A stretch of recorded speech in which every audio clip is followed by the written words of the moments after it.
जनता का मूड बिहार में क्या है वो देख लीजिए। पहले फेज के लिए जो आंकड़े कह रहे हैं कि एनडीए को 60 से 70 एनडीए, जेएसपी की बात की जाए 0, अदर को 0 और महागठबंधन को 45 से लेकर 55 सीटें मिलती हुई दिख रही हैं। और ये जो पहला फेज है जिसके लिए 121 सीटों पर मतदान किया गया था 6 तारीख को, उसके एग्जिट पोल के आंकड़े हम रख रहे हैं और उसके हिसाब से देखिए एनडीए के लिए अच्छी खबर है। एनडीए के लिए अच्छी खबर यह है कि 60 से 70, महागठबंधन की बात की जाए यहां पर 45 से 55, जनसुराज यानी कि पीके की पार्टी की बात की जाए तो पीके के खाते में एक भी सीटें नहीं है, तो ये उनके लिए अच्छी खबर नहीं है। लेकिन बड़ी खबर आपके सामने, महागठबंधन को मिल सकती है 10 से 20 सीटें। मुस्लिम बहुल क्षेत्र की बात कर रहे हैं, मुस्लिम इलाके में मिल सकती हैं ये सीटें। महागठबंधन को कितनी सीटें मिलेंगी ये देखिए, 2020 में 19 सीटें मिले थे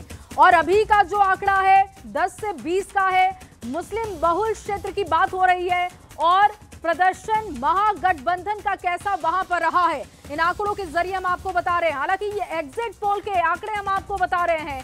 महागठबंधन को मिल सकती है 10 से 20 सीटें।